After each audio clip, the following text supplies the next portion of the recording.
you so much for being here. My talk is on systemic variation in language development and the insights we can get on this process from the evo-neuro-devo perspective.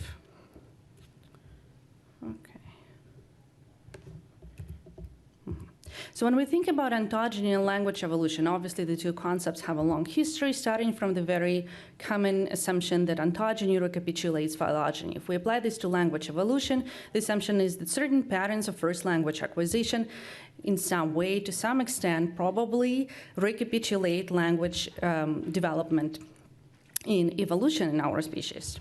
Now, of course, we know that the story is, well, how do I put it, just a little more complicated.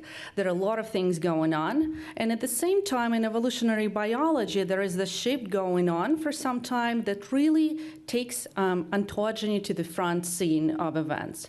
Some time ago, it was sort of marginal. These processes, ontogenetic processes, were considered marginal. Yeah, things develop, cognition develops, and then selection operates. But we now know that ontogenetic development is a subject to evolutionary processes. It is a stage at which evolution takes place. And in many cases, the evolutionary development is what and how happens in ontogeny, which developmental trajectories are selected, how they shaped, and so on and so forth.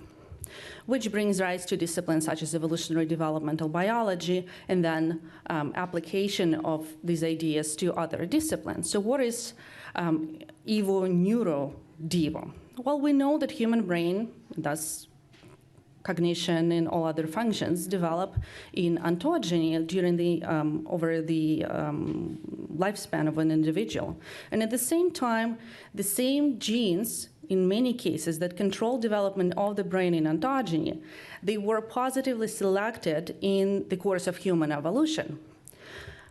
For example, the microcephaly genes, such as an ISPA, is responsible for increase in brain size during ontogenetic development. Mutations in this gene, in group of genes, can lead to a result where a brain is about just 1/3 of the regular size.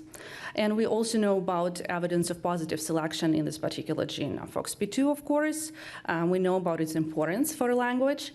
It is expressed in language areas in the brain during development, and impairments in FOXP2 affect language development. It's normal course, normal trajectory of it. And again, there are some studies that suggest there are evidence of positive selection in the FOXP2 gene. So neurological and cognitive systems develop in evolution, and they develop in ontogeny. And as developmental trajectories of these systems, if they're not totally independent, can be informative for us. We can look at, on a phenotypic level, at developmental trajectories and their perturbations. We can look at these non-random variation that takes place in both cases. And systemic variation, phenotypic features, and systems perturbation thus can be highly informative for our understanding how our mind and language, for that matter, develop in both ontogeny and in evolution. So I'm going to take you back a little bit to linguistic research. What about the first language acquisition? There is actually a pretty well-known continuum of first language acquisition. So a majority of the children will be somewhere in the middle. It's sort of bell-shaped curve. However, the tails of this distribution are so distinct that you cannot help but thinking about very distinct types of language acquisition, or strategies, or styles. They were termed in the literature as referential and expressive.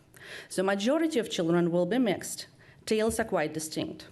The phenotypic characteristic or linguistic characteristics in these children are expressed in exactly the opposite manner. So we can think about a continuum of human language, first language acquisition, with particular extremes. And children differ in linguistic, social, and some cognitive parameters. So briefly, for example, the so-called referential children, and I have to say that the literature on this stuff is very messy. Some people call them referential and expressive. Some people refer to the strategies as holistic and analytical. Nevertheless, this distinction exists. So referential children tend to have high percentage of nouns in their first vocabulary, and we can detect it very early in the beginning lexicon of just 50 words in the vocabulary of a child. If they imitate words, they tend to imitate nouns. They tend to not have absent, nonsense words, so to say. They don't like to repeat words they don't really know, they don't really understand. They tend to refer to themselves in a third person. They tend to lack the so-called fixed to frozen phrases. So in this type of studies, what this refers to, these are phrases that can consist of several units, but we actually functionally use them as a single unit, such as give me that, or I love you, or goodbye. They tend to generally imitate less, and there are some studies suggesting that they tend to use more declarative sentences. And now if we look at expressive children, everything is just the opposite. They tend to have low percentage of nouns in their first vocabulary. They tend to imitate all words, just whatever they hear, they're going to imitate. They tend to use more nonsense words. They sort of enjoy imagining and inventing new words. Their vocabulary tends to grow a little slower. They tend to refer to themselves in first person and so on. So when these studies were started, they were done by linguists, people who are interested in language acquisition in children, so they sort of detected these linguistic differences. However, with more work that's been done, it became clear that these children differ not only in linguistic parameters, but also in some sociocognitive and social parameters. So on the behavioral level, for example, referential children, our noun lovers, prefer to spend time with objects. They tend to sort of orient towards objects, and they use objects to initiate a conversation. A child can often come to an adult, give a toy, and then engage in a conversation. They tend to imitate less, and it seems that they use language to sort of name and label objects a little more so rather than use it for social regulation. We see absolutely the opposite in the expressive children. They prefer to spend time with people. They're sort of more oriented towards people. They seem to be using language more for self-regulation and socio-regulation. On the social parameters, referential children tend to come with families with high socioeconomic status. Their parents tend to have, on average, higher level of education, and they tend to be firstborn or the only child in the family, while the expressive children, everything is the opposite. Lower socioeconomic status, lower level of parental education on average, and they also tend to have siblings, so not be the firstborn or the only child in the family. On the linguistic and cognitive levels, there are also some differences. Some more specific, such as in phonology, for example, among the ones I already mentioned, referential children tend to have clear speech. They sort of have better articulation. And expressive tend to have the thing that we in Russian call oatmeal in the mouth. This is when the child says something, but you really cannot decipher clear pronunciation from it. If referential children tend to have stability of consonant substitutions and stability of reduction of clusters, in simple words, if they cannot say a sound properly, they always substitute it with another sound. So if they cannot say R, they will use L. However, in expressive children, there is no this stability. They tend to substitute sounds in different ways, even in the course of a single, for example, testing session or conversation or whatever account is used. So it seems to be the case that children, when they sort of build in this house of language, they just use different strategies. Referential children, they take the blocks and they put them in, where they're supposed to be. They're a little more like that, I guess. And then expressive children, they just take everything from the input and they put everything in and they figure it out because they, among other things, they are, on average, they live in slightly different social situation. Now, I think this is the good part of being the last speaker because the whole conference was an amazing introduction to my talk. Today's plenary, for example, was talking about the biocultural coevolution, right? And I think what is happening with these children is not just linguistic or something, but there may be some small initial biases in combination with behavioral ecology that affect some children more than others, that in some children lead to these more or less clear strategies. I want to stress that when we started this, we as a field started this research, the expressive children were actually labeled as non-achievers. So because they don't have clear articulation, their vocabulary doesn't grow that fast, people thought, well, these are, they're a little delayed.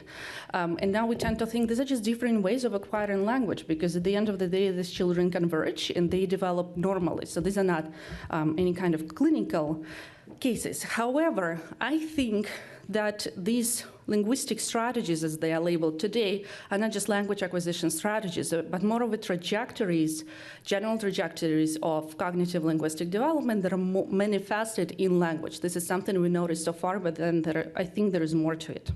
So let me take you to another side of the problem and introduce you to the idea of the diametrical model of the human mind. Well, guess what? We think there is a continuum of the human mind where majority are somewhere in the middle. It's normal bell-shaped curve.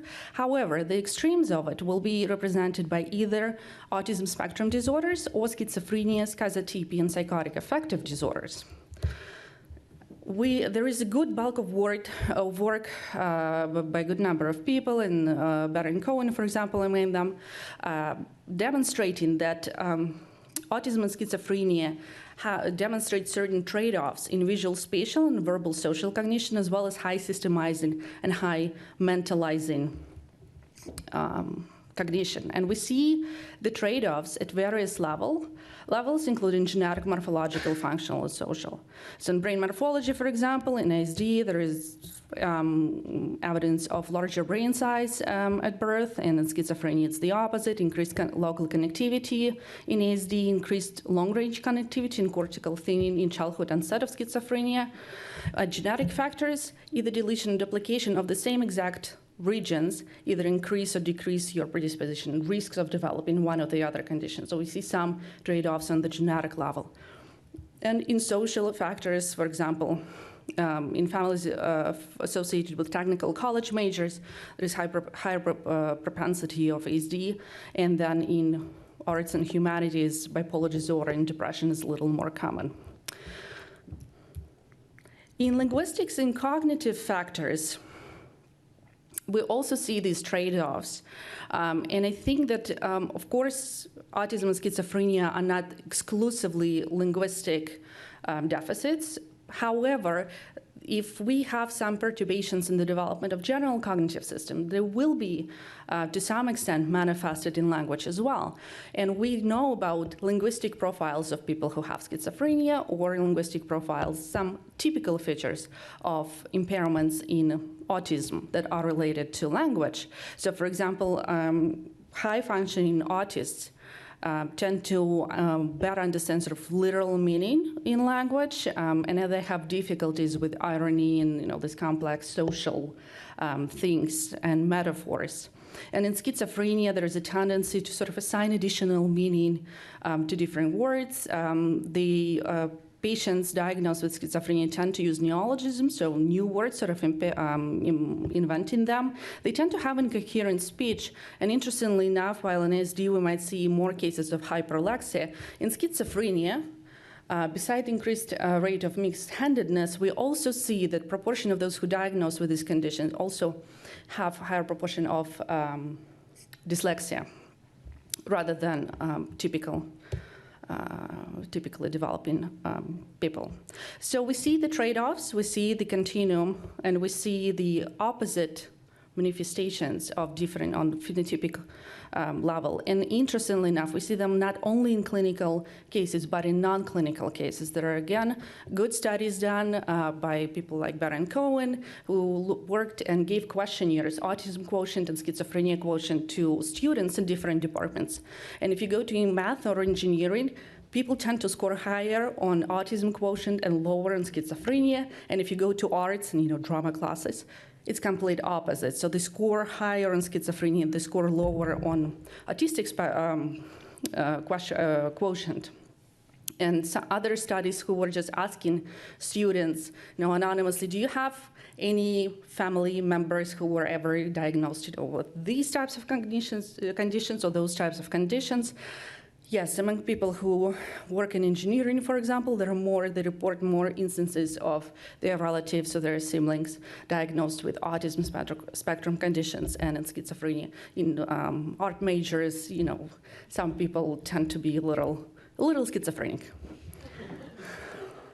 This is all, okay, this is group level statistics. So if you like arts, it doesn't mean you're schizophrenic. I want to make it clear. So we have this continuum of I'm going to just skip it. Autism and schizophrenia. So this is the one that the diametrical model of the mind suggests. But I told you about this referential and expressive children. And I really think the continuum is not only about autism and schizophrenia and the normal typical condition, but these so-called early language strategies are manifestations of variation in this continuum at a very young age. So I tried to put this together and kind of tentatively think what could be in common between referential children and those diagnosed with autism, and then expressive and schizophrenia. And it seemed to be the case that, for example, with hyperlexia, faster rate of vocabulary growth, sort of matches clear speech and clear articulation that is very typical of referential children, and not clear speech and this out-mill in the mouth effect that is very common for expressive children in schizophrenia might lead to dyslexia. So one of characteristics of dyslexia is that when children make mistakes, they don't make them regularly. They don't substitute one sound with another. They just sort of make a mess out of it. This is one of characteristics that speech-language pathologists keep an eye on when they diagnose people. So I'm not going to bore you with reading the whole thing. My slides will be uploaded. You can see that on social level, for example, tendency to be born in families with high or low socioeconomic status. It also fits with these children. So how do we test it? So what I'm doing so far with some of my smartest research assistants, we're doing this. It's a lot of work. We're sitting in front of a computer, and we're going through literature because it comes from very different disciplines. It comes from biology, from clinical psychology, and from linguistics. These disciplines normally do not talk to each other. People do not read each other's work. And I have to translate not only, not only find the information, but sort of translate from one terminology to another how people use certain things to see the connections. So one of the predictions is if there is this continuum and if there is this connection that I think that it is, something that is very typical, for example, of referential children, we should see something similar in autism and the other way around. So something typical for autistic children would be present in this referential one. So if referential children have stability in consonant substitutions, reduction of clusters, and clear articulation. What do we see in autism? Indeed, it seems to be the case that it is this system, this attention to segmental rather than super-segmental, the intonation pattern, phonetics that interest these children more. So referential children tend to refer to self in third person. What do we see in ASD? They tend to refer to themselves in third person. There are some studies demonstrating this. And expressive tend to use more pronouns, refer to self in the first person, and schizophrenic patients used more pronouns overall in one of the studies, specifically first-person singular pronouns, and they also tend to refer to themselves in first person. If expressive have non-clear articulation, in schizophrenia, unintelligible speech or not clear articulation at age 7 was a highly significant predictor of adult schizophrenia. So I want to tell you that this is very sort of preliminary research. This is a framework, and it's hard to make very strong claims. But I think there is something in there. Of course, we're talking about typical development, typically developing children who develop in language, and then clinical conditions. We're talking about autism that is usually diagnosed early in development, and schizophrenia very rarely, right? Mostly this is a disease, the condition that adults exhibit. However, I think it makes sense to think about this continuum and to work a little more in it. Because if this should be true, we know that in schizophrenia, the proportion of those who have dyslexia is higher. So if this holds, that means that expressive children are sort of at higher risk of developing it. And we can test children and keep an eye only on those expressive ones. If we know that they come from a family where someone was diagnosed with psychosis, for example, and the child demonstrates this really clear expressive style, we need to keep an eye on this child. If it is a referential one, there are less chances that the child will develop dyslexia. And one of the beauty of it is that we can really do this with rather simple methods. There are a couple of questionnaires that parents fill in. They're very short grammatical tasks or phonological tasks that can be done at daycare, and thus we can figure out which children we should worry about more or less. Because although there are some methods that allow us to look at propensity of developing dyslexia even in infants, to do that you need to put infants in an fMRI, and at the population level, it's like at the government, we cannot really put every child in an fMRI just to check if they might have dyslexia at some point. later on. So I would like to thank you all, and I would like to say that I feel that our language evolution work in science is also sort of a developing baby. It had its first wobbly steps, it sometimes looked goofy, and some claims that we made seem to be a little naive, but I think it grows, it matures, and it goes places. So I would like to thank you all for coming and thank my colleagues for joining us today. And we're gonna open the floor now for questions.